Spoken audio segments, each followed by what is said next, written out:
പാർട്ടികളുടെ നേതാക്കന്മാരുമായിട്ട് ചർച്ച ചെയ്യും. ഇതൊരു പ്രത്യേക സെഷനാണ് വിളിക്കുന്നത്.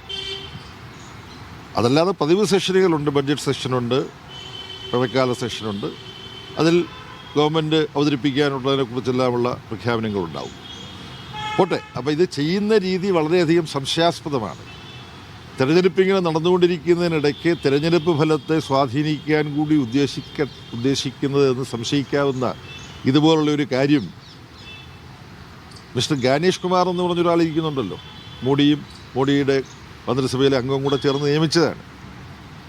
അദ്ദേഹത്തോട് ചോദിച്ചോ, ഇത് തെരഞ്ഞെടുപ്പിനെ സ്വാധീനിക്കുന്ന ഒരു വിഷയമാണല്ലോ, തെരഞ്ഞെടുപ്പ് ചട്ടത്തിൻ്റെ പരിധിയിൽ ഇത് വരില്ലേ, ഇതിനെക്കുറിച്ച് എന്തെങ്കിലും വിശദീകരണം ഉണ്ടോ? എങ്ങനെയാണ് വനിതാ സംവരണം ഇപ്പം നടപ്പാക്കാൻ പോകുന്നത്? വനിതാ സംവരണം നടപ്പാക്കുന്നതിന് വേണ്ടി ഏറ്റവും കൂടുതൽ പടപൊരുതിയിട്ടുള്ള ഒരു പാർട്ടിയാണല്ലോ ഇടതുപക്ഷ പാർട്ടികൾ പൊതുവിൽ. ഇപ്പം നരേന്ദ്രമോദിയും കൂട്ടരും ഉദ്ദേശിക്കുന്നത് തങ്ങൾക്ക് തോന്നുംപടിയുള്ള ഒരു നിയമം, വനിതാ സംവരണം നടപ്പാക്കാൻ വേണ്ടിയിട്ടുള്ള നിയമം കൊണ്ടുവന്ന് അതിൽ തങ്ങളുടെ ഒരുപാട് ദുരുദ്ദേശങ്ങൾ ഒളിച്ചു വച്ചിട്ടുണ്ട് എന്നതുകൊണ്ട് തന്നെ അതിനെക്കുറിച്ച് വിമർശനമുണ്ടായെന്ന് വരാം. അപ്പോൾ വിമർശനം ഉന്നയിക്കുന്നവർ വനിതാ സംവരണത്തിനെതിരാണ് എന്ന് വാദിക്കാം.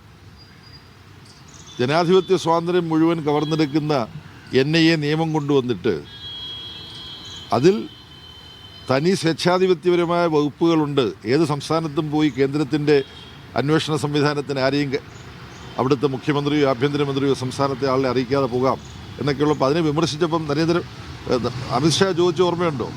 ഇത് ഭീകരവാദികളെ കൈകാര്യം ചെയ്യാനുള്ള നിയമമാണ്, ഇതിനെ എതിർക്കുന്നവർ ഭീകരവാദികൾക്കൊപ്പമാണ് എന്ന് പറഞ്ഞിട്ട് പാർലമെൻറ്റിൽ നിന്നിട്ട് അട്ടഹസിച്ചു ഈ അമിത്ഷാ എന്ന് പറയുന്ന ആൾ.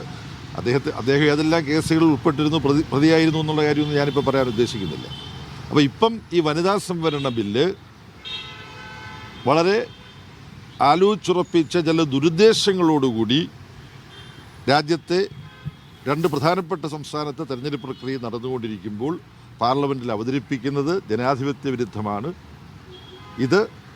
ഇതിനെക്കുറിച്ചുള്ള കിംവദന്തികൾ കേട്ടപ്പോൾ തന്നെ നമ്മളെല്ലാം പ്രതികരിച്ചതാണ്. പാർട്ടികളുടെ നേതൃത്വത്തെ വിളിച്ച് രാഷ്ട്രീയ പാർട്ടി നേതൃത്വവുമായി പ്രധാനമന്ത്രി ചർച്ച ചെയ്യണം. ആ ചർച്ചയ്ക്ക് ഞങ്ങളെ വിളിക്കുന്നതിന് മുമ്പ് ഞങ്ങൾക്ക് അതിൻ്റെ കണ്ടൻറ്റ്, അതിൻ്റെ ഉള്ളടക്കം വിതരണം ചെയ്യണം. അങ്ങനെ ആയിരുന്നു ചെയ്യേണ്ടിയിരുന്നത്. ഇപ്പോൾ പാർലമെൻറ്റ് കൂടുകയാണ്. ഈ പറയുന്നതൊന്നും കേൾക്കാൻ പ്രധാനമന്ത്രിയും ഇപ്പോഴത്തെ പ്രധാനമന്ത്രിയെ നിയന്ത്രിക്കുന്ന RSS തലവൻ മോഹൻ ഭഗത്തും ഒന്നും ഉദ്ദേശിക്കുന്നുണ്ടാവില്ല. അപ്പം ഇതിപ്പം എന്നത്തേക്ക് വേണ്ടിയാണ് കൊണ്ടുവരുന്നത്? ഈ തിരക്കെട്ട് കൊണ്ടുവരുന്നത് 2029 ലോക്സഭാ തെരഞ്ഞെടുപ്പിൽ നടപ്പാക്കാൻ വേണ്ടിയിട്ടാണ് കൊണ്ടുവരുന്നത്. ഇനി 3 വർഷമുണ്ട്. അപ്പോൾ 1-2 മാസം വൈകി കഴിഞ്ഞാൽ ആകാശം ഇടിഞ്ഞു വീഴുമോ? അപ്പോൾ വളരെ ലളിതമായ ചോദ്യങ്ങളുണ്ട്. ആ ചോദ്യത്തിനൊന്നും നരേന്ദ്രമോദിയും ഇവിടുത്തെ ഗവൺമെൻറ് ഇതുവരെ മറുപടി പറഞ്ഞിട്ടില്ല. കിരൺ റിജ്ജു ഒന്നും മറുപടി പറഞ്ഞിട്ടില്ല. അതുകൊണ്ട് ഞങ്ങൾ ഈ തട്ടിപ്പിനെ അതിശക്തമായിട്ട് എതിർക്കാൻ CPIM ഇടതുപക്ഷ പാർട്ടികളും തീരുമാനിച്ചിട്ടുണ്ട്. മറ്റു പാർട്ടികളുമായി എല്ലാ പാർട്ടികളുടെയും ഫ്ലോർ ലീഡർമാരും പാർട്ടി നേതാക്കന്മാരും ഒക്കെ തുറന്നുള്ള ദിവസങ്ങൾ കൂടിയാലോചിക്കുന്നുണ്ട്. അപ്പോൾ ഞാൻ ഒരു മിനിറ്റ് പറഞ്ഞു. അപ്പം ഞങ്ങളവിടെ ഭേദഗതി അവതരിപ്പിക്കും. ആ ഭേദഗതി അവതരിപ്പിക്കുക എന്ന് പറഞ്ഞാൽ ഇവർ പറയുന്ന പോലെ 2029 തന്നെ പിന്നെ വനിതാ സംവരണം നടപ്പാക്കാൻ കുഴപ്പമില്ലാത്ത വിധത്തിൽ ഭേദഗതി അവതരിപ്പിക്കാൻ പോവാണ്. ആ ഭേദഗതി ഇപ്പം ഈ ഡീലിമിറ്റേഷൻ എന്നെല്ലാം പറഞ്ഞവർ ഈ പ്രക്രിയയെ മുഴുവൻ തങ്ങൾക്ക് ഇഷ്ടപ്രകാരം നീട്ടിക്കൊണ്ടുപോകാൻ ഉദ്ദേശിക്കുന്നുണ്ട്.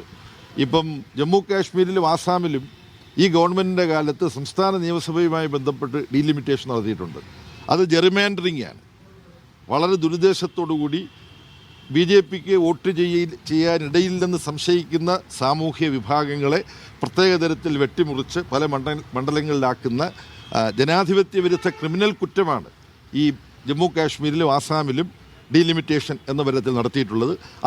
ജമ്മു കാശ്മീരിലും ആസാമിലും നടത്തിയ അതേ മണ്ഡല പുനർനിർണയത്തിന്റെ മാനദണ്ഡങ്ങൾ ഉപയോഗിച്ച് തന്നെയാണ് മറ്റ് സംസ്ഥാനങ്ങളിലും ഇപ്പോൾ വനിതാ സംവരണ ഭേദഗതി ബില്ലിന്റെ മറവിൽ ഒളിച്ചു കടത്താൻ കേന്ദ്ര സർക്കാർ ശ്രമിക്കുന്നത് എന്നാണ് CPM നിലപാടായി ജനറൽ സെക്രട്ടറി MA ബേബി പറഞ്ഞു.